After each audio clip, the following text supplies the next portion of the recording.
ભાઈ આપણા ગુજરાતીમાં કહેવત છે, તેજીને ટકોરો સાંજમાં સમજે એવી જનતા, સૌરાષ્ટ્રી જનતા. મને ખબર નથી પડતી મનસુખભાઈએ આવડી મોટી સભા શું કામ કરી છે, પરંતુ જ્યારે હું આવ્યો છું ત્યારે સૌથી પહેલા ખોડલધામ, જલારામ બાપાનું સ્થાન, બિલેશ્વર મંદિર, હર્ષલ માતા મંદિર, વચરાજ દાદા, સૌને પ્રણામ કરી મારી વાતની શરૂઆત કરવા માંગુ છું.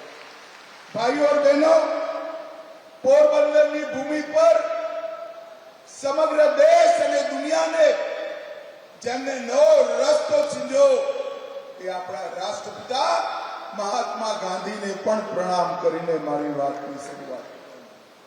ભાઈઓ और બહેનો, હું અહીં આવ્યો છું ત્યારે મારા મિત્ર અને લેઉવા પટેલ સમાજમાં હજારો બહેનોને ભણવાની વ્યવસ્થા કરી, સહકારિતાના ક્ષેત્રમાં જેમણે નવી ક્રાંતિનું સૃજન કર્યું અને પોતાનું પૂરું જીવન ખેડૂતો માટે, ખેડૂતોની દીકરીઓ માટે અને ખેતર માટે જેમને સમર્પિત કર્યું એવા મારા મિત્ર વિઠ્ઠલ રાદડિયાને મનથી હું શ્રદ્ધાંજલિ આપું છું.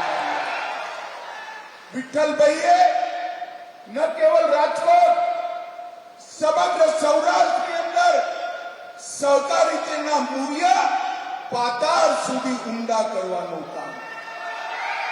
અનેક વાર ક્ષેત્રની વાત હોય, સમાજની વાત હોય, ખેડૂતની વાત હોય, પાર્ટીની શિસ્ત તોડીને વિઠ્ઠલભાઈએ અનેક વાર વિઠ્ઠલભાઈના કારણે આ સમગ્ર પંથકમાં સહકારી આંદોલનને એક નવું જીવન મળ્યું છે. ભાઈઓ और બહેનો, અહીંયા હું આજે લોકસભા ક્ષેત્રના ચૂંટણી પ્રચાર માટે પૂર્વ, પશ્ચિમ, ઉત્તર, દક્ષિણ અત્યાર સુધી 239 લોકસભા ક્ષેત્રોમાં જતા આજે પોરબંદર આવ્યો. 2 ચરણ થઈ ગયા. ભાઈ પરિણામ જાણવું છે, 2 ચરણનું પાક્કું જાણવું છે. જોરથી બોલો જરા, ક્યાંય કહેશો નહીં ને, ખાનગી રાખજો. હો, બંને ચરણમાં રાહુલ બાબાના સુપડા સાફ થઈ ગયા. પૂર્વ, પશ્ચિમ, ઉત્તર, દક્ષિણ, મધ્ય જ્યાં જઈએ ત્યાં મોદી મોદી મોદી મોદી મોદી ના નારા સમગ્ર દેશની અંદર ભારતીય જનતા પાર્ટીના કાર્યકર્તાઓનું સ્વાગત.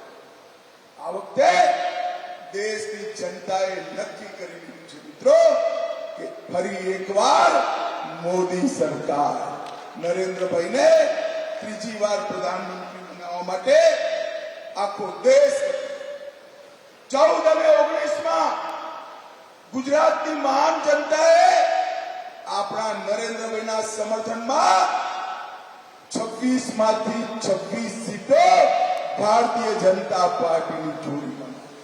અને આ વખતે તો એક ડગલું આગળ નીકળી, કાઉન્ટિંગ પહેલા જ સુરતમાં ખાતું ખોલવાનું કામ થઈ ગયું અને હવે બાકી બચેલી 25 સીટો ફરી એકવાર હેટ્રિક કરી નરેન્દ્રભાઈના નામે સંસદમાં મોકલવાનું છે. ભાઈઓ અને બહેનો, જ્યારે આપણે મનસુખભાઈને મત આપીએ, મનસુખભાઈના નામની સામે જે કમળનું નિશાન છે એની પર તમે બટન દબાવશો ત્યારે એ માનીને ચાલજો, તમારો મત સીધો નરેન્દ્ર મોદીને વડાપ્રધાન બનાવવા માટે જવાનો. ભાઈઓ और બહેનો, આ 10 વર્ષમાં આપણા નરેન્દ્રભાઈએ સમગ્ર દેશ અને દુનિયામાં ન કેવળ ભારતનું નામ, આપણા ગુજરાતનું નામ ઉજળું કરવાનું કામ નરેન્દ્ર મોદી. મનસુખભાઈએ હમણાં બધું ગણાયું, કરોડો ગરીબોને અલગ અલગ પ્રકારથી ફાયદા મળ્યા. એ બધી વાત હું પછી કરીશ, પરંતુ નરેન્દ્રભાઈએ અમુક કામો એવા કર્યા છે જે 1000 વર્ષ કરતા પણ વધારે સમય દેશની જનતા જેને યાદ રાખવાની. મને બતાવો ભાઈ, જામકંડોરણા વાળો, આ કાશ્મીર આપણું છે કે નહીં? અરે જોરથી બોલો, કાશ્મીર આપણું છે કે નહીં? આ કોંગ્રેસના અધ્યક્ષ શ્રીમાન ખડગેજી કે રાજસ્થાન ગુજરાત વાળાને કાશ્મીર જોડે શું લેવા? અરે ખડગે સાહેબ, ઉંમર 80 પાર થઈ, તમે આ દેશને હજી ઓળખી નથી શક્યા. મારા જામકંડોરણાનો એક છોકરો કાશ્મીર માટે પોતાનો જીવ આપવા માટે તૈયાર છે. ભાઈઓ, જીવ મને બતાવો પોરબંદર વાળો, ધારા 370 370મી કલમ હટવી જોઈતી હતી કે નથી હટવી જોઈતી? જોરથી બોલો, હટવી જોઈતી હતી કે નથી હટવી જોઈતી? 70 વર્ષથી આ કોંગ્રેસ પાર્ટી 370ની કલમને દત્તક બાળકની જેમ પોતાના ખોરામાં રમાડે રાખી. કેમ? એમને વોટ બેંકની રાજકીય તૃષ્ટિકરણ કરવું હતું. નરેન્દ્રભાઈએ આપ સૌએ બીજી વાર વડાપ્રધાન બનાયા. નરેન્દ્રભાઈએ 5 ઓગસ્ટ 2019ના દિવસે 370મી કલમ સમાપ્ત કરી નાખી અને કાશ્મીરને હંમેશા માટે ભારત જોડે. જ્યારે હું 370મી કલમ હટાવવાનું બિલ લઈ ઉભો થયો, એ વખતે રાહુલ બાબાએ મને રોક્યો. રાહુલ બાબાએ કહ્યું કે 370મી કલમ ના હટાવતા. મેં પૂછ્યું કેમ ભાઈ? એમને કહ્યું કાશ્મીરમાં લોહીની નદીઓ વહે. અરે રાહુલ બાબા, 5 વર્ષ થયા, 5 વર્ષ. નરેન્દ્ર મોદી સરકાર છે. લોહીની નદીઓ છોડો, કોઈની પથ્થર ચલાવવાની હિંમત નથી. પથ્થર ચલાવવાની. નરેન્દ્ર મોદીજીએ આ દેશમાંથી આતંકવાદ અને નક્સલવાદ સમાપ્ત કરવાનું કામ. ભાઈઓ બહેનો, સોનિયા મનમોહનની સરકાર હતી. મૌની બાબા મનમોહનસિંહ વડાપ્રધાન હતા. રોજ પાકિસ્તાનથી આલિયા, માલિયા, જમાલિયા ઘૂસી જતા હતા, બમ ધમાકા કરતા હતા કે નહીં? બોમ્બ ધડાકા ભાઈ કહો, જરા જોરથી બોલો, કરતા હતા કે નહીં? તમે નરેન્દ્રભાઈને 2014માં વડાપ્રધાન બનાયા. પાકિસ્તાને ભૂલ કરી દીધી, ઉરીને પુલવામામાં હુમલો કર્યો, પરંતુ પાકિસ્તાન આ વખતે ભૂલી ગયો કે આ વખતે મનમોહનસિંહ વડાપ્રધાન નથી, ગુજરાતનો નરબંકો નરેન્દ્ર મોદી વડાપ્રધાન. કોંગ્રેસની સરકાર નથી, ભારતીય જનતા પાર્ટીની સરકાર. 10 દિવસમાં નરેન્દ્રભાઈએ સર્જિકલ સ્ટ્રાઇક અને એર સ્ટ્રાઇક કરીને પાકિસ્તાનના ઘરમાં ઘૂસીને આતંકવાદીઓનો સફાયો કરવાનું કામ નરેન્દ્ર મોદી.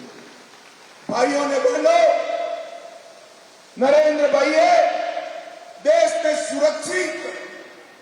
નરેન્દ્રભાઈએ દેશને સમૃદ્ધ કર્યો. કોંગ્રેસ પાર્ટી 10 વર્ષથી દેશના અર્થતંત્રને 11મા નંબર પર છોડીને ગઈ હતી.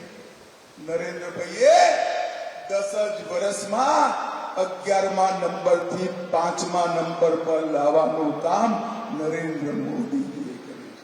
અને હું તમને ગેરંટી આપવા આવ્યો છું, મોદી સાહેબની ગેરંટી છે, પોરબંદર વાળાઓ ત્રીજી વાર વડાપ્રધાન બનાવી દો, આપણું અર્થતંત્ર, આપણી ઇકોનોમી દુનિયાની ત્રીજા નંબરની ઇકોનોમી બની જશે. નરેન્દ્રભાઈએ દેશને અકલ્પનીય કામો કરવાનું. મને કહો ભાઈ, બધા બહેનો વિશેષ રૂપે કે અયોધ્યામાં રામ મંદિર બનવું જોઈતું હતું કે નતું બનવું જોઈતું? જોરથી બોલો જરા, બનવું જોઈતું હતું કે નતું બનવું જોઈતું? 70 વર્ષથી વોટ બેંકની લાલચમાં આ કોંગ્રેસ પાર્ટી અયોધ્યાના મુદ્દાને લટકાવી રાખ્યો, ભટકાવતા રહ્યા, અટકાવતા રહ્યા. નરેન્દ્રભાઈને બીજી વાર તમે વડાપ્રધાન બનાયા, 5 જ વર્ષમાં કેસ પણ જીત્યો, ભૂમિપૂજને કર્યું અને 22 જાન્યુઆરીએ પ્રાણ પ્રતિષ્ઠા કરી. જય શ્રી રામ.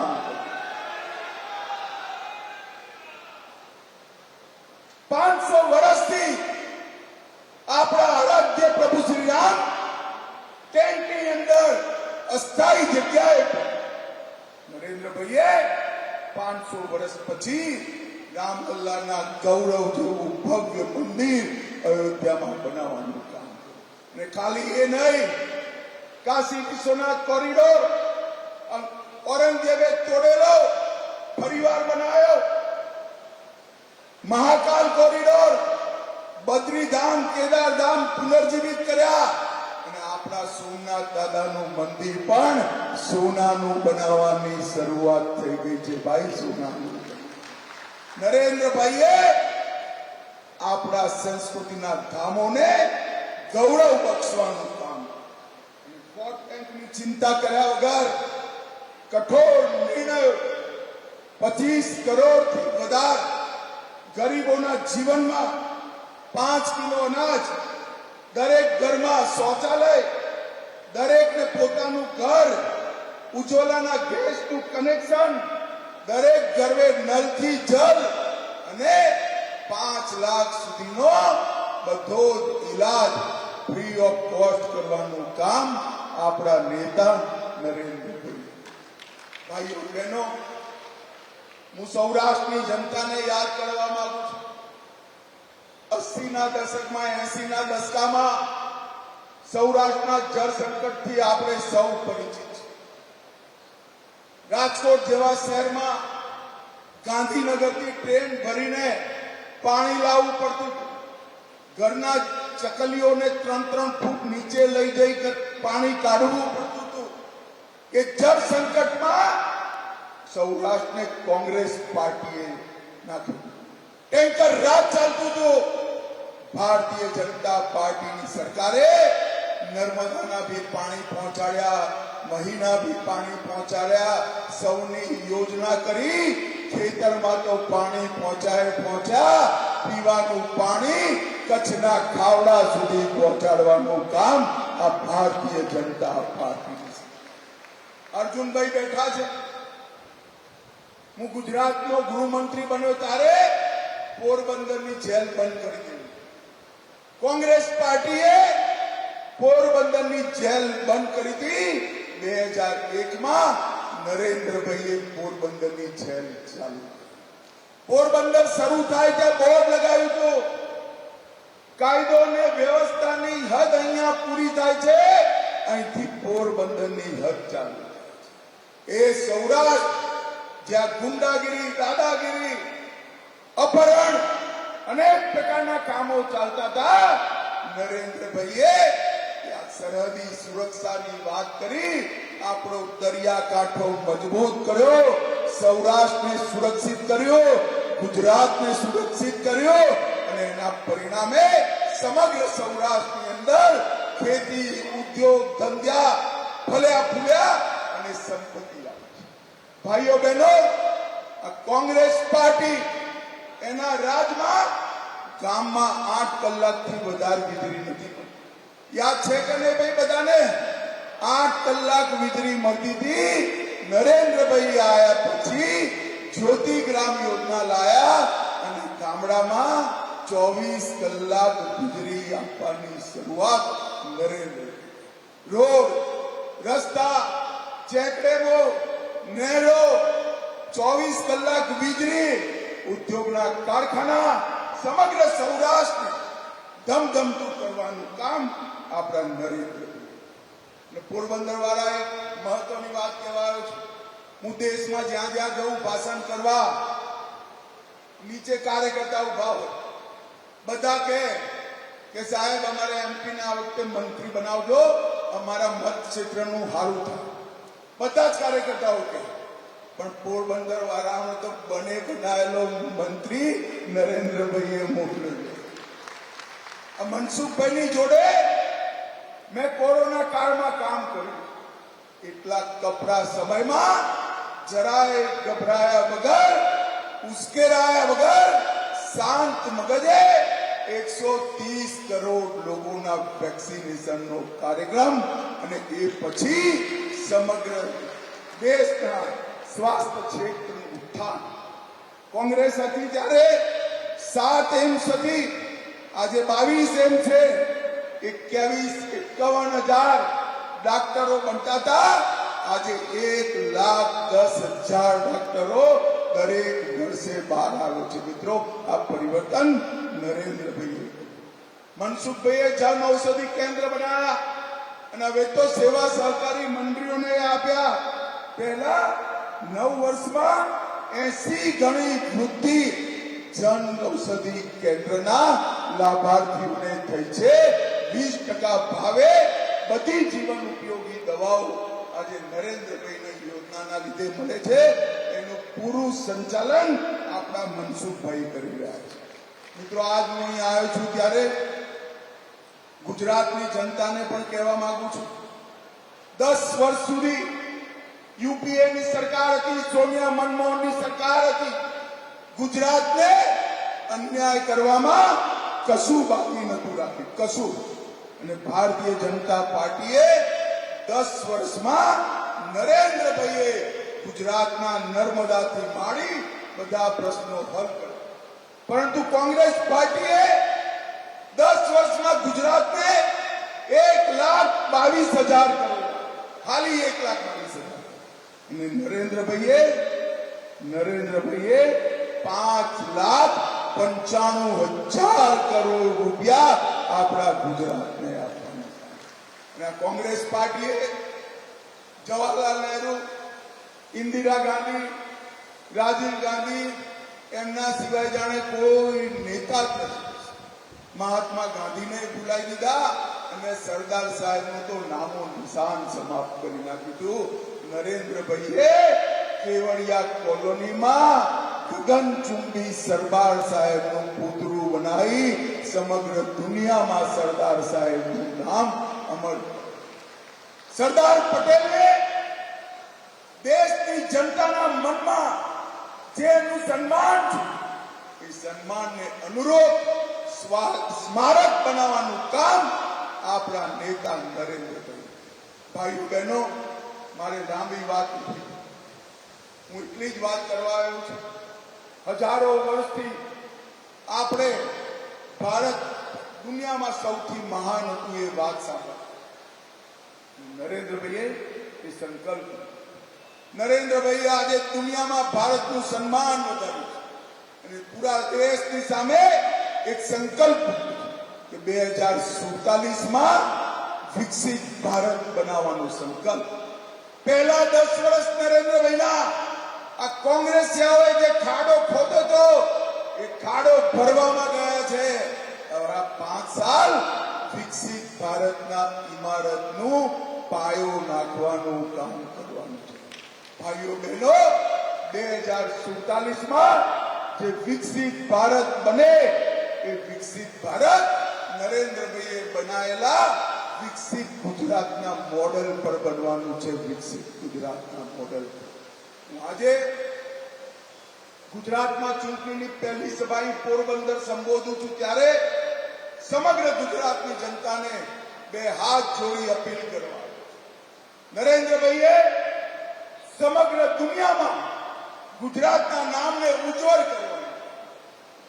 ગાંધી સરદારના ગુજરાતને નરેન્દ્રભાઈએ નવી ઓળખ, સમગ્ર વિશ્વ આ ગુજરાતના વહીવટનો અભ્યાસ કરવા માટે આવે છે. આપણા નરેન્દ્રભાઈ એ જ રીતે સમગ્ર દેશને આગળ લઈ જવા.